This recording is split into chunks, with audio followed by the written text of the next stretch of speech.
Di jalanan malam yang sepi, ada cerita yang jarang dibicarakan. Tentang mereka yang mencari rezeki dengan cara yang tidak biasa. Konon, di antara supir-supir travel yang hilir mudik antar kota, ada satu kisah yang beredar dari mulut ke mulut. Kisah tentang seorang supir yang tak pernah kehabisan penumpang.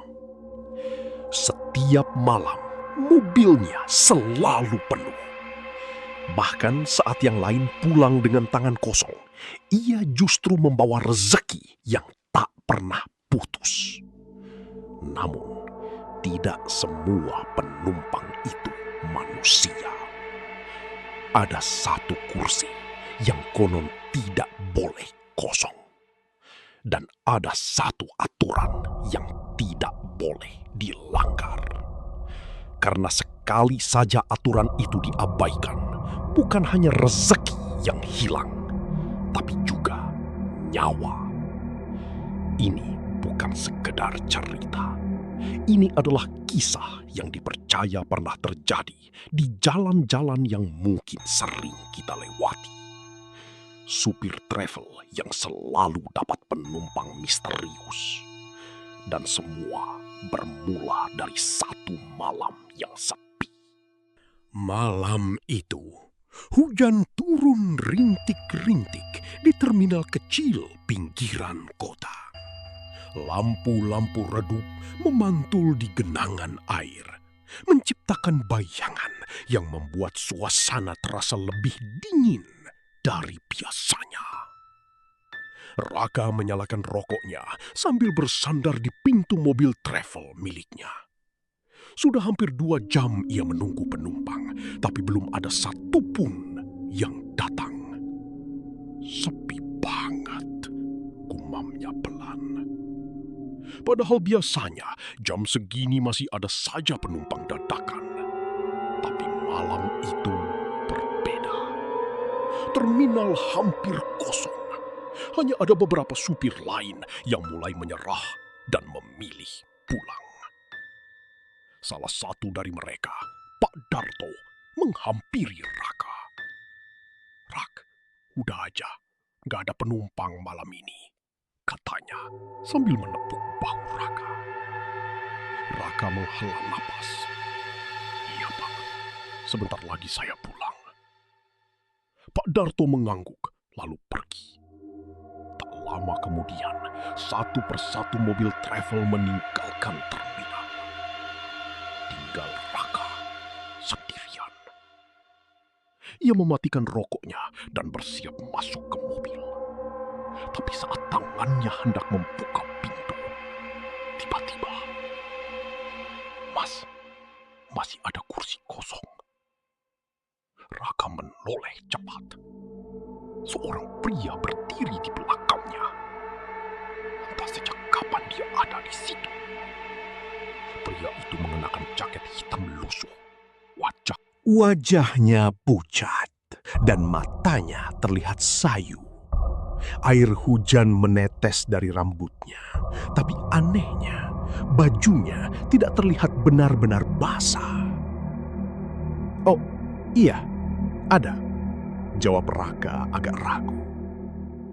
"Ke arah kota kan?" "Iya." Pria itu tersenyum tipis. "Saya ikut." Tanpa banyak bicara, pria itu langsung membuka pintu dan duduk di kursi paling belakang. Raka mengernyit. Padahal ia yakin tadi tidak melihat siapapun di sekitar mobilnya.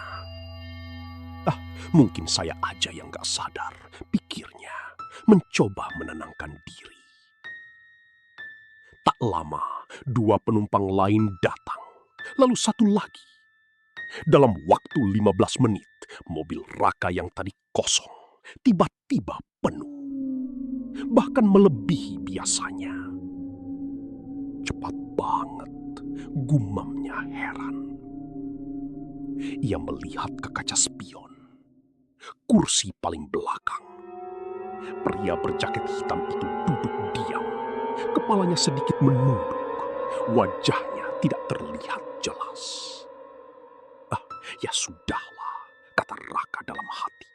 Rejeki malam ini. Mobil pun berangkat. Perjalanan dimulai dengan normal. Suara mesin mobil berpadu dengan suara hujan yang semakin deras. Beberapa penumpang tertidur, yang lain sibuk dengan ponsel mereka. Namun ada satu hal yang membuat Raka merasa tidak nyaman. Setiap kali ia melihat ke kaca spion, pria di kursi belakang itu tidak pernah berubah posisi. Diam, terlalu diam. Bahkan saat mobil melewati jalan berlobang, tubuhnya hampir tidak bergerak. Mas, tiba-tiba salah satu penumpang di tengah memanggil. Ya, AC-nya dingin banget ya. Raka mengernyit. Dingin? Padahal ia merasa biasa saja. Ia kayak terlalu dingin, jawab penumpang itu sambil menggosok lengannya. Penumpang lain mulai mengangguk setuju. Iya mas, saya juga ngerasa. Raka melirik panel AC. Suhunya normal. Tidak ada yang berubah. Ia kembali melihat ke kaca spion. Kursi belakang. Pria itu masih di sana. Tapi kali ini, wajahnya sedikit terangkat. Dan untuk sesaat, Raka merasa pria itu sedang menatapnya. Langsung ke matanya. Raka buru-buru mengalihkan pandangan. Perasaan aja, gumamnya. Beberapa kilometer kemudian, mobil melewati jalan hutan yang gelap. Lampu jalan hampir tidak ada. Hanya sorot lampu mobil yang menerangi jalan di depan. Tiba-tiba, Mas berhenti sebentar. Suara itu datang dari belakang. Raka menegang. Itu suara pria berjaket hitam. Ada apa, Pak? Tanya Raka. Saya turun di sini. Raka melirik ke kanan dan kiri. Gelap. Tidak ada rumah. Tidak ada warung. Tidak ada apa-apa. Hah? Di sini, Pak? Iya. Suasana di dalam mobil mendadak sunyi. Penumpang lain saling pandang. Yakin, Pak? Tanya Raka lagi. Pria itu tidak menjawab. Hanya mengangguk pelan. Raka ragu. Tapi akhirnya ia menepikan mobil. Pintu dibuka. Pria itu turun. Langkahnya pelan. Lalu berhenti di samping mobil. Ia tidak langsung pergi. Raka menahan napas. Mas, kata pria itu pelan. Raka menoleh sedikit. Kalau mau rezekinya lancar, jangan pernah lihat ke belakang saat nyetir malam. Raka membeku. Dan kursi ini. Pria itu menepuk pelan kursi belakang mobil. Biarkan selalu terisi. Jantung Raka berdegup kencang. Maksudnya apa? Pria itu tersenyum. Tapi senyum itu terasa dingin. Akan ada yang duduk di situ. Hening. Lalu pria itu berbalik dan berjalan masuk ke kegelapan. Perlahan, tubuhnya menghilang. Ditelan gelapnya hutan. Raka masih diam. Tangannya dingin. Mas, jalan mas, kata salah satu penumpang dengan suara gemetar. Raka tersadar. ia langsung menutup pintu dan melanjutkan perjalanan.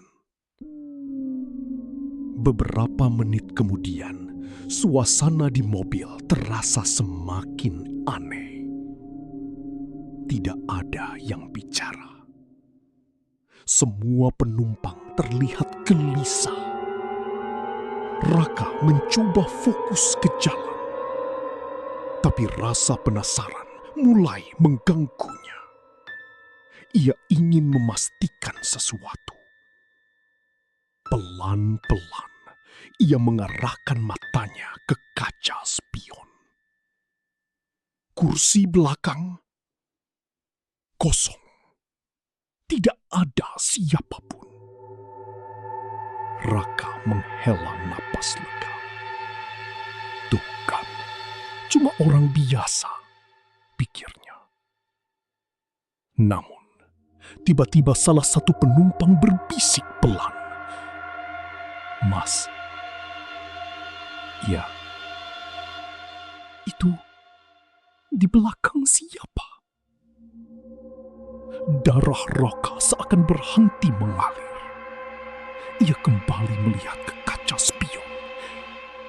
Dan kali ini, di kursi paling belakang, ada seseorang. Duduk diam. Kepalanya menunduk. Basah. Seperti baru keluar dari hujan. Padahal, tadi kosong. Tangan Raka gemetar di setir. Ia ingin menoleh, tapi kata-kata pria tadi terngiang di kepalanya. Jangan pernah lihat ke belakang. Mobil terus melaju dalam keheningan. Dan untuk pertama kalinya dalam hidupnya, Raka merasa ia tidak sendirian di dalam mobilnya sendiri. Malam itu terasa jauh lebih panjang dari biasanya. Raka menggenggam setir erat-erat. Keringat dingin mengalir di pelipisnya, meskipun AC mobil masih menyala seperti biasa. Ia tidak berani lagi melihat ke kaca spion. Tidak setelah apa yang ia lihat tadi, atau apa yang muncul di sana. Suasana di dalam mobil sunyi. Tidak ada satupun penumpang yang berbicara. Bahkan suara napas mereka terasa tertahan. "Mas, itu siapa?" bisik penumpang di kursi tengah lagi. Raka menelan ludah. Saya juga nggak tahu," jawabnya pelan. "Loh, tadi kan yang turun cuma satu orang." Tidak ada yang menjawab. Mobil terus melaju menembus gelapnya jalan hutan. Beberapa kilometer kemudian, satu persatu penumpang mulai turun di tujuan mereka. Tapi anehnya, setiap kali pintu dibuka, Raka merasa hawa dingin masuk lebih kuat dari sebelumnya. Seperti ada sesuatu yang ikut keluar atau justru masuk. Dan setiap kali ia hampir tidak sengaja melirik ke kaca spion, bayangan di kursi belakang itu masih ada. Tidak pernah benar-benar hilang. Akhirnya, tinggal satu penumpang terakhir, seorang ibu-ibu paruh baya. Saat mobil berhenti di depan rumahnya, ibu itu tidak langsung turun. Ia justru menatap Raka dari kursi belakang. "Mas," katanya pelan. "Iya, Bu." Ibu itu terlihat ragu. Lalu ia mendekat sedikit. Suaranya makin lirih. "Mas, ini baru pertama ya ngalamin beginian." Jantung Raka berdegup kencang. "Maksud ibu?" Ibu itu tidak langsung menjawab. Ia melirik ke arah kursi paling belakang. Lalu kembali menatap Raka. Hati-hati, nggak semua penumpang itu manusia. Raka membeku. Saya dulu pernah naik travel, kayak gini juga, lanjut ibu itu. Sopirnya akhirnya hilang. Dek. Raka ingin bertanya lebih banyak, tapi ibu itu sudah buru-buru turun. Pintu ditutup. Dan lagi-lagi, Raka sendirian di dalam mobil. Atau setidaknya ia berharap begitu. Perjalanan pulang terasa jauh lebih mencekam. Tanpa penumpang manusia, suasana mobil terasa kosong. Tapi justru itu yang membuatnya semakin tidak tenang. Karena ia tahu kursi belakang itu tidak benar-benar kosong. Saat hampir sampai di rumah, tiba-tiba mesin mobilnya mati. Loh, Raka panik. Ia mencoba menyalakan lagi. Gagal. Sekali lagi. Masih gagal. Padahal mobilnya tidak pernah bermasalah sebelumnya. Suasana jalanan sepi. Hanya ada lampu jalan yang berkedip-kedip. Dan di dalam mobil, dingin mulai terasa tidak wajar. Raka menarik napas dalam-dalam. Tenang, tenang. Ia memberanikan diri. Perlahan, sangat perlahan, ia mulai menoleh ke belakang, melanggar peringatan itu. Dan saat matanya sampai ke kursi paling belakang, ia membeku. Sosok itu ada di sana. Jelas, seorang pria dengan wajah pucat, basah. Matanya terbuka lebar, menatap langsung ke arah Raka. Kau melihatku. Suara itu terdengar, bukan dari telinga, tapi langsung di kepala Raka. Raka menjerit dan langsung menoleh ke depan lagi. Enggak. Gumamnya panik. Tangannya gemetar mencoba menyalakan mesin. Dan kali ini, mobil menyala. Seolah tidak pernah terjadi apa-apa. Raka langsung tancap gas pulang. Ia tidak peduli lagi dengan apapun. Yang penting, sampai rumah selamat. Malam itu, Raka tidak bisa tidur. Setiap kali ia memejamkan mata, ia melihat wajah itu, tatapan kosong itu, dan suara itu. Kau melihatku. Keesokan harinya, Raka mencoba melupakan kejadian itu. Cuma halusinasi, mungkin kecapean, pikirnya. Namun saat ia membuka pintu mobilnya, ia terdiam. Di kursi paling belakang ada bekas basah, seperti seseorang yang duduk dalam keadaan kuyup. Raka menyentuhnya. Dingin, sangat dingin. Padahal mobilnya tertutup semalaman. Hari itu, Raka memutuskan tetap bekerja. Kalau saya takut, saya malah nggak makan, katanya pada diri sendiri. Sore menjelang malam, ia kembali ke terminal. Dan sesuatu yang aneh mulai terjadi. Berbeda dari hari-hari biasanya, penumpang datang sendiri, tanpa ia cari, tanpa ia tawarkan. Satu persatu, mereka mendekat ke mobilnya. Mas, ke kota? Mas, masih ada kursi? Mas, ikut ya. Dalam waktu singkat, mobilnya penuh. Lebih cepat dari biasanya. Lebih mudah dari biasanya. Dan yang membuat Raka merinding, satu kursi selalu terisi lebih dulu. Kursi paling belakang. Raka menelan ludah. Ia teringat kata-kata pria malam itu.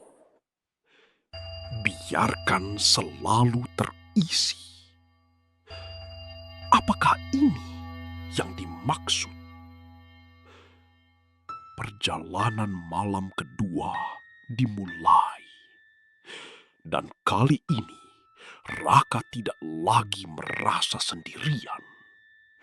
Ia tahu sesuatu ikut bersamanya, menjaga atau mungkin mengawasi. Saat mobil melaju, tiba-tiba suara itu kembali terdengar di kepalanya. Kau ingin rezeki, kan? Raka membeku. Tangannya mencengkeram setir. Ia tidak menjawab. Tapi suara itu terus berlanjut. Aku bisa bantu. Napas Raka mulai tidak teratur. Tapi ada aturan. Jantungnya berdetak semakin keras. Jangan pernah kosong. Suara itu berhenti. Hening.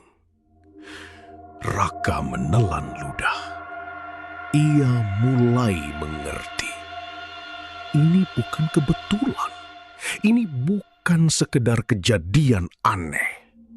Ini sebuah perjanjian yang bahkan ia tidak pernah setujui secara sadar. Dan tanpa ia sadari, ia sudah masuk terlalu jauh.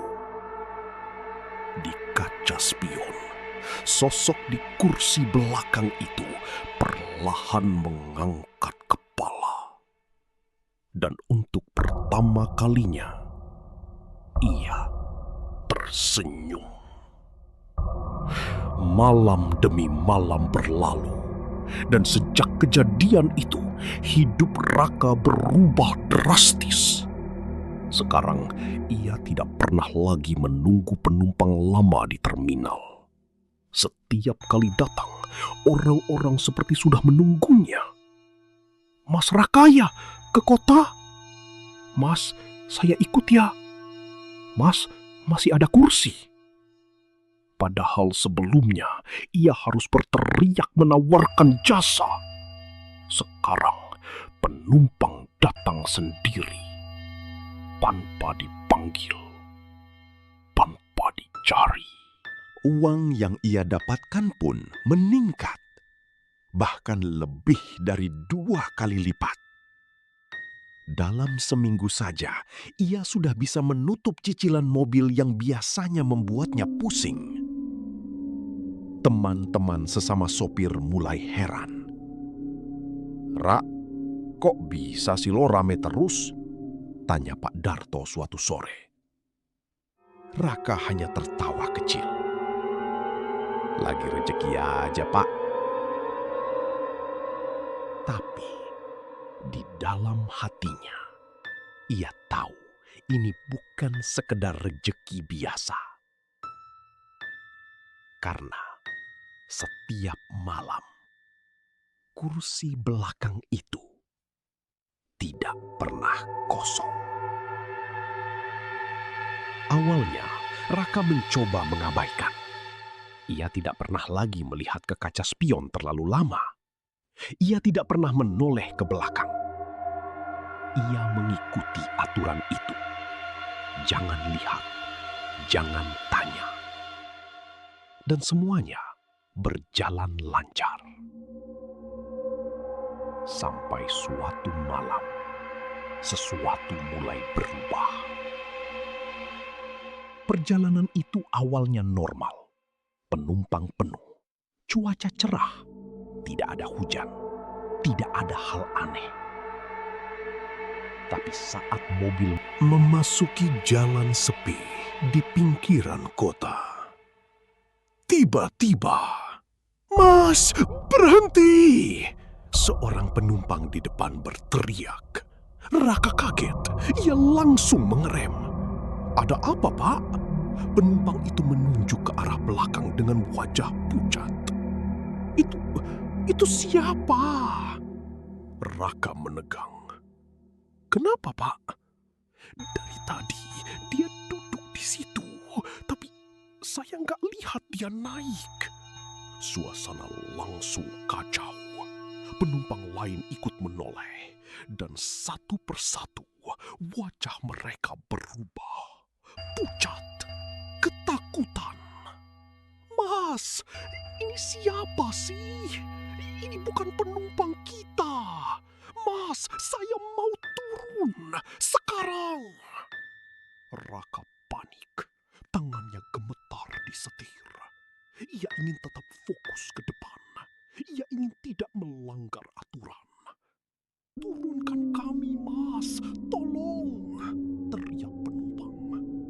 Raka langsung menepikan mobil. Pintu dibuka.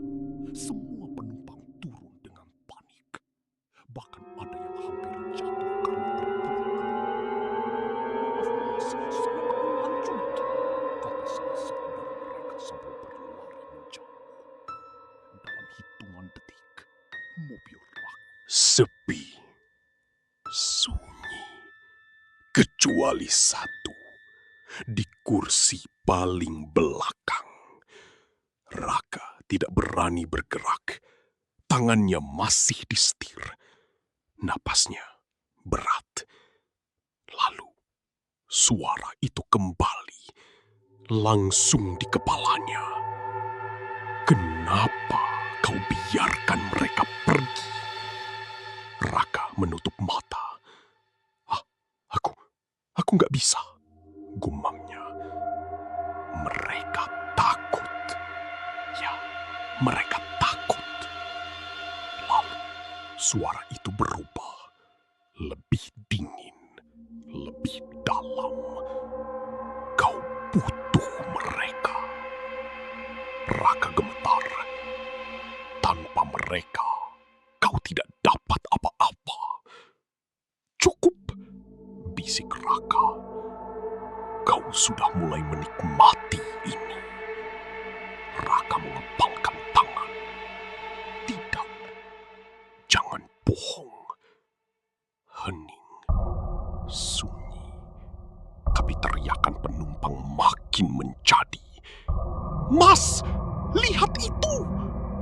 Akhirnya Raka tidak tahan. Ia melirik ke kaca spion.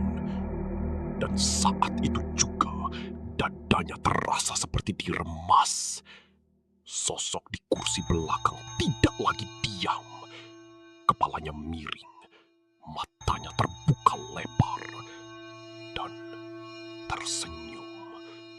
Tapi bukan senyum biasa, senyum yang terlalu lebar, tidak wajar. Tiba-tiba, brak! Sesuatu menghantam bagian belakang mobil. Raka tersentak. Ia hampir refleks menoleh. Tapi ia menahan diri.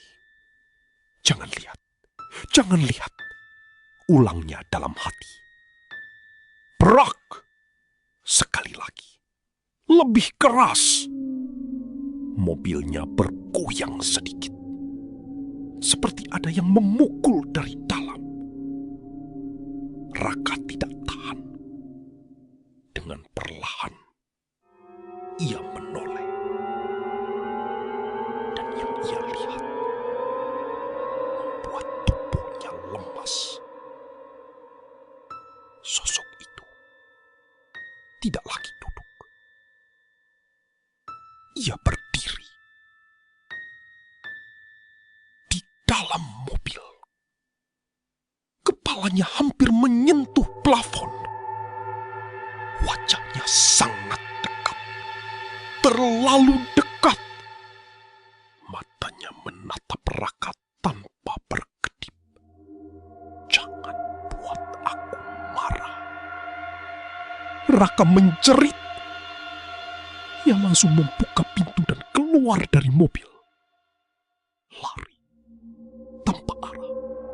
tanpa pikir panjang. Ia berhenti.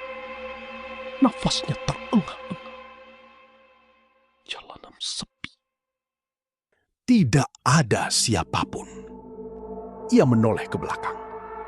Mobilnya masih di sana. Diam. Tidak bergerak. Seolah tidak terjadi apa-apa. Dengan langkah gemetar, Raka kembali. Pelan-pelan, ia membuka pintu, mengintip ke dalam. Kosong. Tidak ada siapa-siapa. Tapi saat ia masuk dan duduk di kursi sopir, ia melihat sesuatu. Di kaca spion, kursi belakang, ada bekas tangan basah. Seperti seseorang baru saja menempelkan tangannya di sana. Malam itu, Raka tidak melanjutkan perjalanan. Ia pulang dengan perasaan yang tidak bisa ia jelaskan. Di rumah, ia langsung disambut oleh istrinya. "Kamu kenapa? Mukamu pucat banget." Raka tidak menjawab. Ia hanya duduk diam. Lalu berkata pelan, "Kayaknya aku bikin kesalahan." Istrinya bingung. Kesalahan apa? Raka menatap kosong. Kayaknya aku udah terikat sesuatu. Dan di luar rumah, mobil itu terparkir diam, sunyi, gelap. Di kursi paling belakang, perlahan muncul bayangan. Duduk kembali, menunggu. Sejak malam itu, Raka mulai berubah. Ia jadi lebih pendiam, sering melamun. Dan yang paling terlihat, ia mulai takut pulang ke rumah sendiri. Istrinya, Dina, mulai menyadari ada yang tidak beres. "Kamu kenapa sih akhir-akhir ini?" tanya Dina suatu malam. Raka hanya menggeleng. "Capek aja." Padahal bukan capek, ia takut. Karena sekarang bukan hanya di mobil, ia mulai merasa sesuatu ikut pulang bersamanya. Malam pertama setelah kejadian itu, Raka terbangun sekitar jam 2 pagi. Bukan karena suara, tapi karena dingin. Dingin yang tidak wajar. Seperti ada AC yang menyala tepat di wajahnya. Padahal kamar mereka tidak pakai AC. Raka membuka mata perlahan. Gelap. Sunyi. Ia menghela napas lega. Mungkin cuma perasaan. Tapi saat ia hendak menutup mata lagi, ia mendengar sesuatu. Suara dari seperti pintu mobil dibuka. Raka langsung duduk. Jantungnya berdetak kencang. "Dina, kamu dengar?" bisiknya. Dina masih tertidur. Raka menelan ludah. Perlahan ia bangkit dari tempat tidur. Langkahnya pelan menuju jendela. Dan saat ia mengintip keluar, napasnya terhenti. Mobilnya terparkir di depan rumah. Lampu kabinnya menyala. Padahal tadi ia yakin sudah menguncinya. Raka berdiri kaku. Matanya tidak lepas dari mobil itu. Dan perlahan, sesuatu bergerak di dalam. Di kursi belakang. Raka mundur selangkah. Tangannya gemetar. Tidak mungkin. Tiba-tiba, suara pintu mobil tertutup keras. Lampu kabin mati. Semua kembali gelap. Raka tidak berani keluar malam itu. Ia kembali ke tempat tidur. Tapi ia tidak tidur. Sampai keesokan harinya, ia langsung memeriksa mobilnya. Pintu terkunci. Normal. Tidak ada tanda-tanda dibuka. Tapi saat ia membuka pintu belakang, ia terdiam.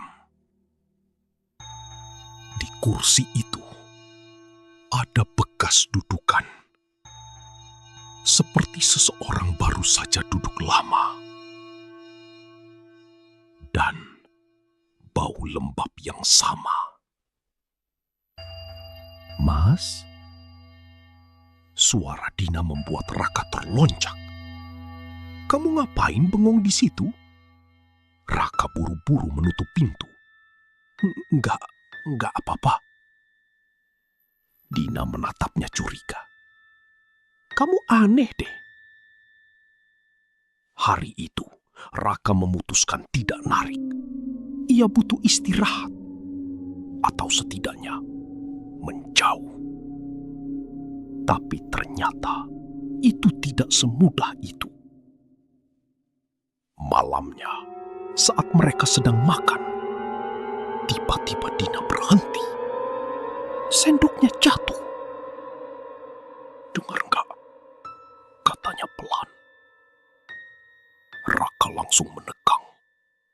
"Dengar apa?" Dina menatap ke arah luar rumah. "Itu suara mobil kamu." Raka merasa darahnya dingin. Mereka berdua diam, mendengarkan. Suara pintu mobil dibuka. Pelan. Jelas. Dina berdiri. "Kayaknya ada yang pegang mobil kamu." "Jangan!" Raka langsung menahan tangannya. Dina kaget. "Kenapa sih?" Raka tidak bisa menjawab. Ia hanya menggeleng. "Biarin aja." "Tapi, biarin!" Suara Raka meninggi. Dina terdiam. Ini pertama kalinya Raka membentaknya seperti itu. Suasana jadi tegang. Hanya suara dari luar yang masih terdengar. Pelan. Seperti seseorang masuk ke dalam mobil. Dina menatap Raka. Sebenarnya ada apa sih? Raka menunduk. Tangannya mengepal. Ia ingin jujur. Tapi ia takut. Takut kalau dengan menceritakannya, sesuatu itu akan jadi lebih nyata. Malam itu, Dina tidak banyak bicara. Tapi sejak saat itu, ia mulai merasakan sendiri. Hari-hari berikutnya, gangguan makin sering terjadi. Pintu mobil terbuka sendiri di malam hari. Lampu kabin menyala tanpa sebab. Kadang terdengar suara langkah dari dalam mobil. Dan yang paling membuat Dina ketakutan, suatu malam, ia melihatnya. Saat itu Raka belum pulang. Dina sedang menutup jendela. Tanpa sengaja, ia melirik ke arah mobil. Dan di dalam, ia melihat sosok duduk diam di kursi belakang. Dina membeku. Ia pikir itu Raka. Tapi tidak mungkin.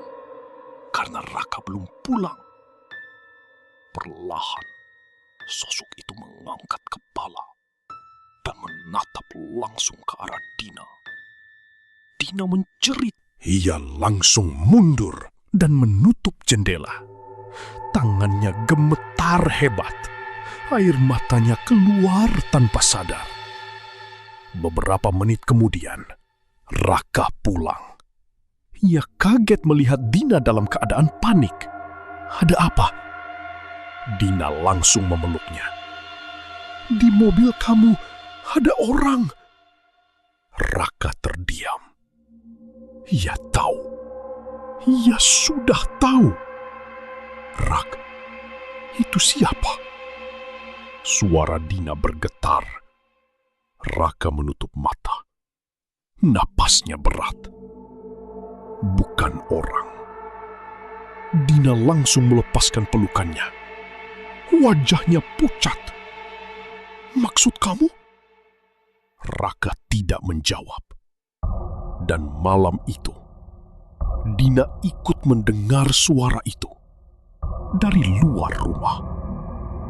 Pelan, dalam, seperti berbisik. Kursi itu milikku. Dina menutup telinganya. Rak, aku takut. Raka hanya diam.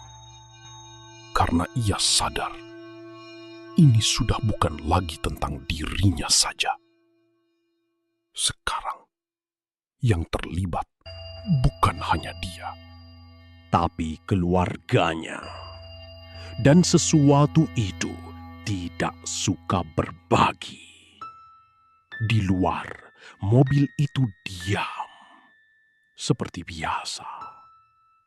Tapi di dalam, kursi belakang itu tidak pernah kosong.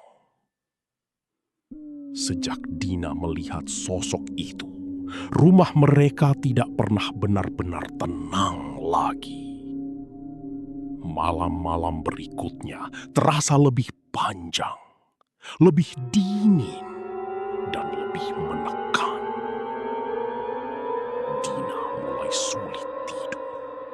Setiap kali memejamkan mata, ia merasa seperti ada yang memperhatikan. Sementara Raka, ia sudah tidak bisa lagi menyangkal. Ini bukan sekedar gangguan. Ini sesuatu yang ikut hidup bersama mereka. Raka, kita harus cari bantuan, kata Dina suatu pagi. Raka diam. Ia tahu itu satu-satunya jalan. Tapi di sisi lain, ia takut. Takut kalau sesuatu itu akan marah. Akhirnya, Raka menghubungi Pak Darto, sopir senior yang dulu sempat mengingatkannya.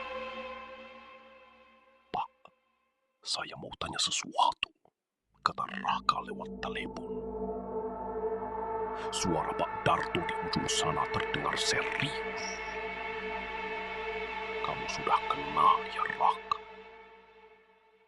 Raka terdiam. Datang ke rumah saya sekarang. Siang itu, Raka dan Dina datang ke rumah Pak Darto. Rumah sederhana di pinggir kampung. Begitu masuk, suasananya terasa berbeda. Lebih hangat, lebih tenang.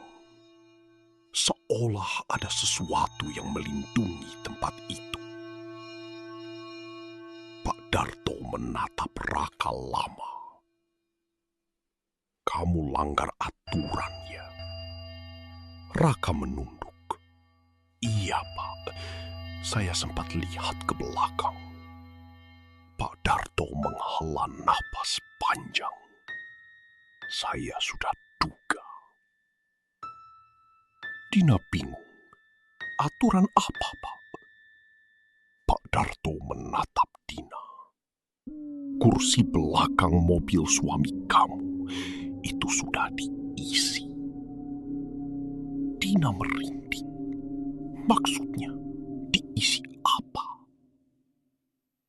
Pak Darto tidak langsung menjawab. Ia bangkit, lalu mengambil segelas air putih. Ditaruh di depan Raka. Minum dulu. Raka meminum air itu dengan tangan gemetar. Dengar baik-baik, kata Pak Darto pelan. Ada sopir-sopir yang sengaja cari jalan cepat. Raka menegang. Mereka bikin perjanjian biar mobilnya selalu penuh, biar rezekinya lancar. Dina mulai mengerti. Pesugihan, bisiknya. Pak Darto mengangguk pelan. Tapi yang kamu alami lebih berbahaya. Raka menatap. Kenapa, Pak? Karena kamu tidak sadar membuat perjanjian itu. Sunyi. Makhluk itu datang sendiri, lanjut Pak Darto. Dan kamu tanpa sadar menerima. Raka merasa dadanya sesak. Terus, sekarang gimana, Pak? Pak Darto menatap tajam. Sekarang kamu sudah terikat. Dina langsung memegang tangan Raka. Terikat gimana maksudnya? Pak Darto menjawab pelan. Selama kursi itu terisi, kamu akan dapat rezeki. Dan kalau kosong, Pak Darto diam sejenak. Lalu berkata, dia akan marah. Suasana jadi dingin. Tapi ini nggak bisa dibiarkan, kata Dina. Pak Darto mengangguk. Makanya kamu ke sini. Ia lalu berdiri. Kita coba putuskan. Sore itu mereka bertiga menuju mobil Raka. Parkir di depan rumah. Terlihat biasa saja. Tapi bagi Raka dan Dina, mobil itu sekarang terasa seperti sesuatu yang asing. Pak Darto mendekat. Ia membuka pintu belakang. Dan seketika, ia berhenti. Wajahnya berubah. Sudah kuat. Gumamnya pelan. Raka menelan ludah. Pak, bisa dihilangkan. Pak Darto tidak langsung menjawab. Ia masuk ke dalam mobil. Duduk di kursi tengah, menghadap ke belakang. Siapapun kamu, katanya pelan, aku tidak mengizinkanmu di sini. Sunyi, tidak ada jawaban. Tiba-tiba, angin dingin berhembus dari dalam mobil. Padahal semua pintu tertutup. Dina merapat ke Raka. Pak Darto menutup mata, mulai membaca sesuatu pelan. Suaranya lirih, tapi tegas. Beberapa detik, tidak terjadi apa-apa. Lalu, kursi belakang bergerak sedikit, seperti ada yang menekan dari atas. Pak Darto membuka mata, tatapannya langsung berubah. Tegang. Keluar. Katanya lebih keras. Tiba-tiba, brak, pintu mobil belakang terbanting sendiri. Dina menjerit, Raka mundur. Dan saat itu, mereka bertiga melihatnya. Sosok itu berdiri di luar mobil. Tubuhnya basah, wajahnya pucat. Matanya kosong. Dina gemetar hebat. Itu yang saya lihat. Makhluk itu menatap Pak Darto, lalu tersenyum. Suara itu muncul, bukan dari mulutnya, tapi terdengar jelas. Ini bukan milikmu. Pak Darto menegang. Dia bukan milikmu juga. Makhluk itu perlahan mendekat. Langkahnya pelan, tapi setiap langkah membuat udara terasa lebih berat. Dia sudah menerima. Raka mundur. Aku nggak pernah setuju.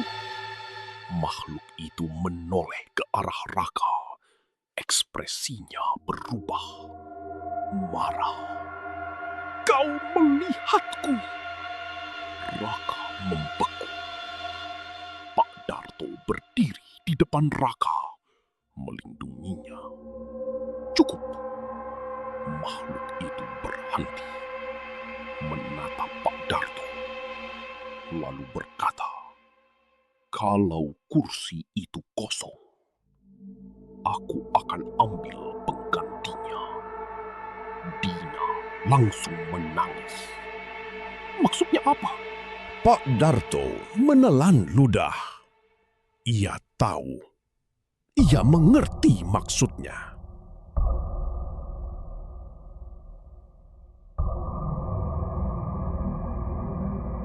Dia nggak cuma minta kursi, kata Pak Darto pelan. Dia minta isi. Sunyi.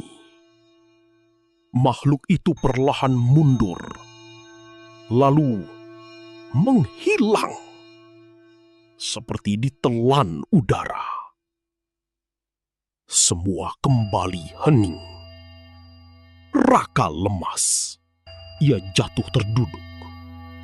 "Pak, ini gimana?"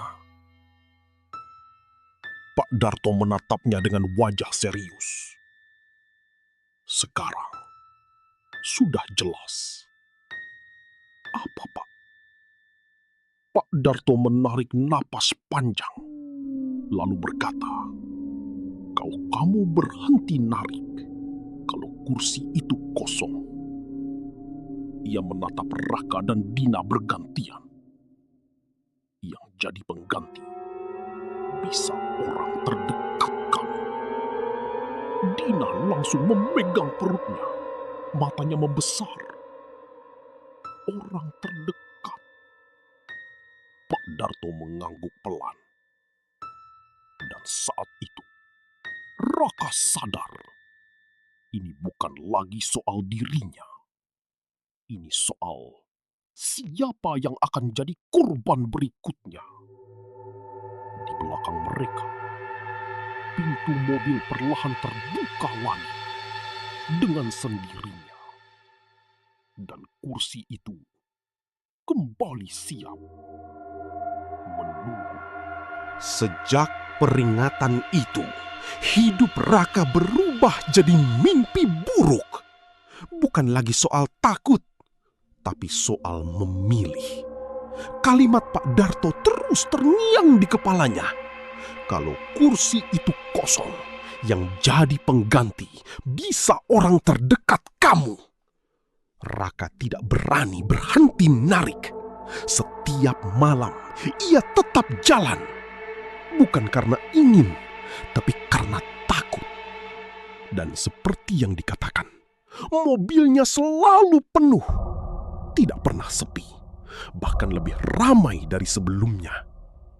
Tapi sekarang Raka sadar, tidak semua penumpang itu manusia.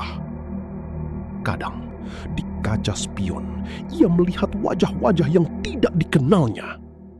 Pucat, diam, menatap kosong. Kadang jumlah penumpang terasa lebih banyak dari kapasitas mobil. Tapi saat dihitung, normal. Seolah ada yang tidak ingin terlihat. Dan kursi belakang itu selalu terisi. Sementara di rumah, Dina semakin lemah. Awalnya hanya sulit tidur, lalu mulai sering sakit kepala. Kemudian, ia mulai melihat sosok itu bahkan saat siang hari. "Raka, dia ada di dapur," bisik Dina suatu siang. Raka langsung berdiri. "Di mana?" "Di sana, tadi dia berdiri." Saat Raka melihat, tidak ada siapa-siapa. Tapi gelas di meja jatuh sendiri. Dina menangis. "Aku gak kuat, Ra." Raka memeluknya. Tapi ia tahu ini belum selesai. Malam itu, Raka hampir membuat keputusan. Ia duduk di dalam mobil. Mesin sudah menyala.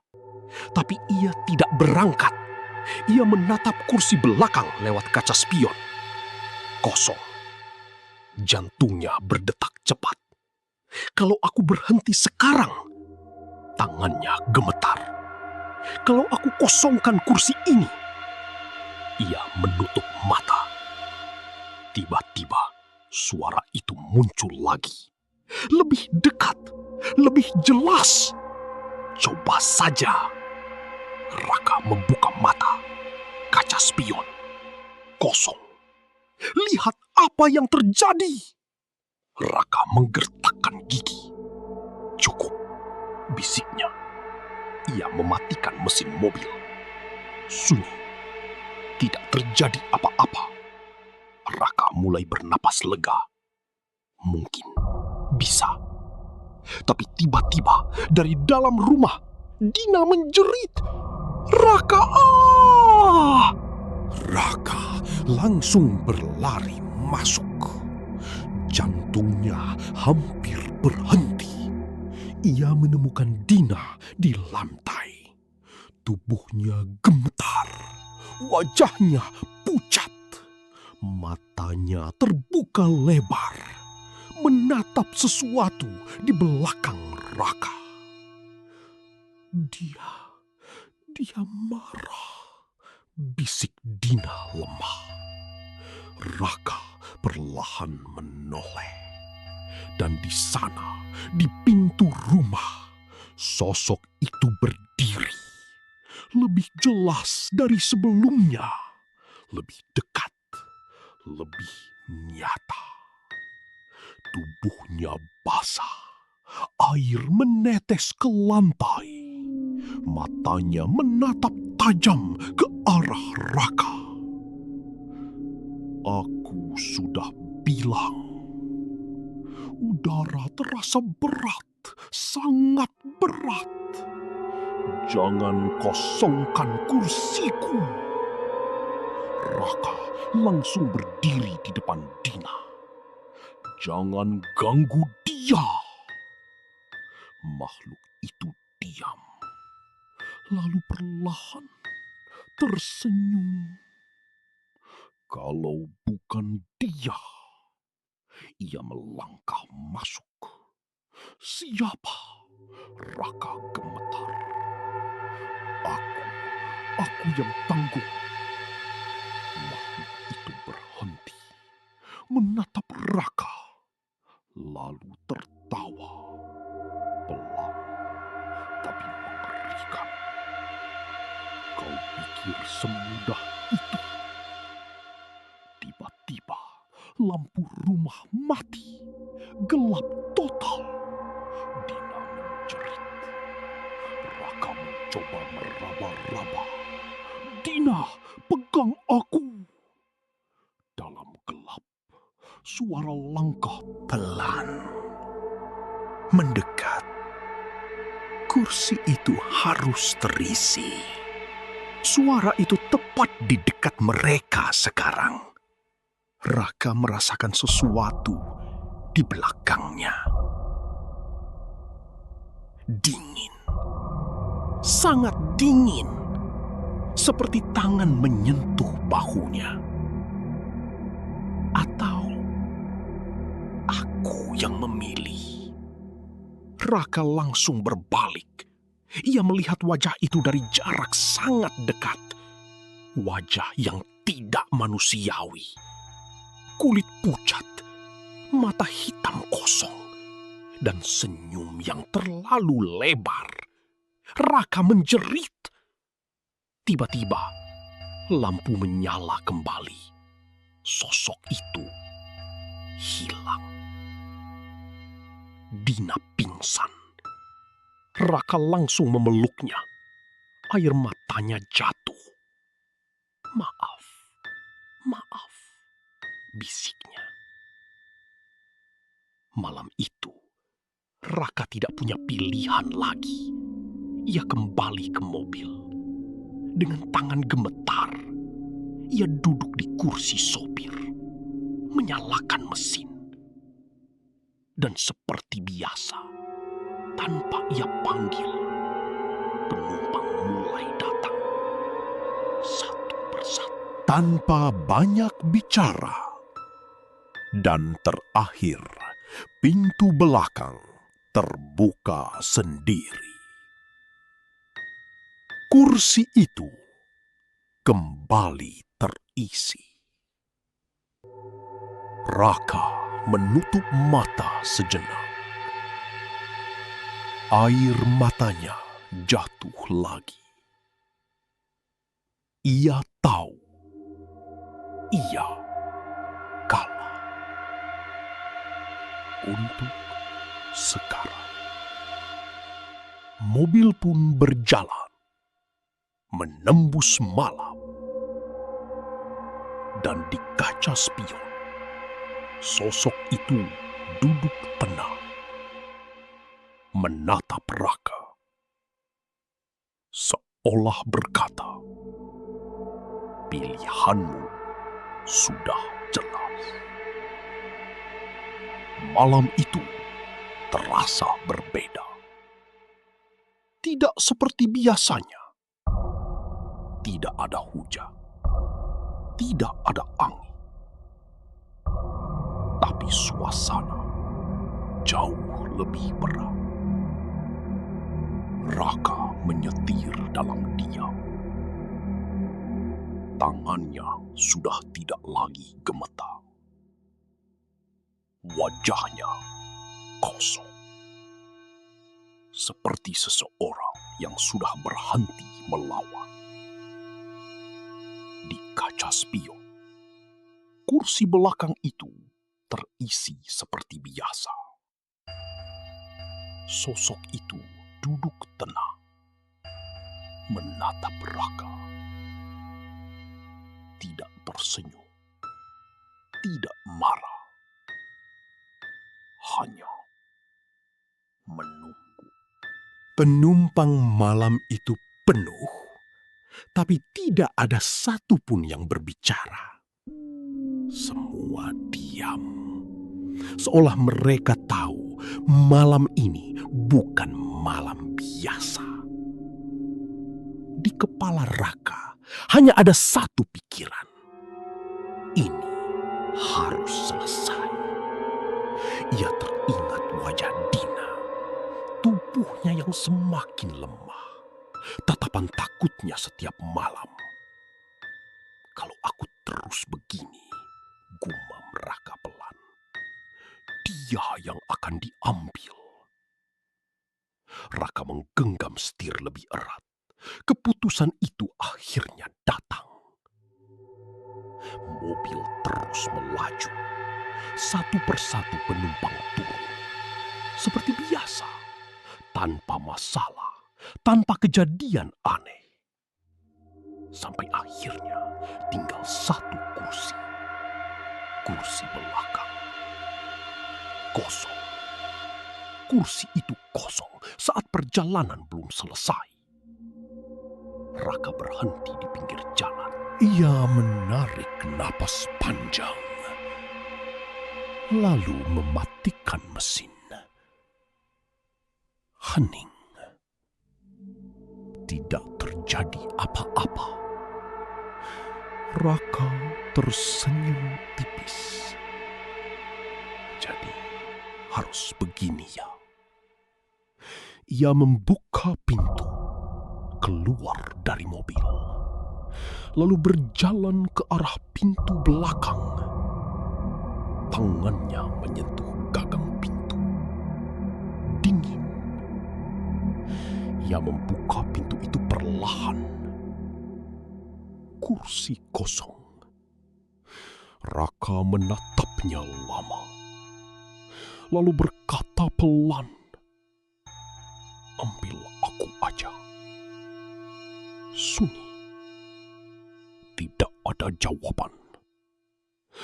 Raka duduk di kursi itu. Kursi yang selama ini selalu dihindarinya. Begitu ia duduk, angin dingin langsung menyelimuti tubuhnya. Pintu mobil menutup sendiri. Dan dalam sekejap, suasana berubah. Gelap. Bukan gelap biasa, tapi seperti tidak ada dunia lagi di sekitarnya. Raka mencoba membuka pintu. Tidak bisa. Ia mencoba berteriak. Tidak ada suara keluar. Lalu, perlahan, ia merasakan sesuatu di sampingnya. Seseorang duduk. Raka menoleh. Dan di sana, sosok itu sangat dekat. Matanya menatap Raka. Dalam, kosong. Lalu, ia tersenyum. Akhirnya, Raka menutup mata. Air matanya jatuh. "Jangan ganggu keluargaku," bisiknya. Sosok itu tidak menjawab. Tapi perlahan tangannya terangkat, menyentuh bahu Raka. Dingin, sangat dingin. Dan dalam hitungan detik, tubuh Raka mulai terasa berat. Napasnya melambat. Penglihatannya gelap. Dan sebelum semuanya benar-benar hilang, ia mendengar satu kalimat terakhir. "Sekarang kau yang menjaga kursi ini." Gelap. Sunyi. Keesokan paginya, mobil Raka ditemukan di pinggir jalan. Mesin mati. Pintu tertutup. Tidak ada tanda-tanda kecelakaan. Tapi Raka tidak ada di dalamnya. Hilang tanpa jejak. Beberapa hari kemudian, mobil itu kembali digunakan oleh orang lain, seorang sopir baru. Awalnya biasa saja, sampai suatu malam ia berhenti di terminal menunggu penumpang. Sepi, tidak ada siapa-siapa. Ia menghela napas, hampir menyerah. Tiba-tiba, "Mas, masih ada kursi kosong?" Sopir itu menoleh. Seorang pria berdiri di belakangnya. Wajahnya pucat, matanya sayu, bajunya sedikit basah, dan senyumnya tipis, sangat mirip dengan Raka. Di dalam mobil, kursi belakang itu tidak pernah kosong. Dan sekarang, yang duduk di sana menunggu.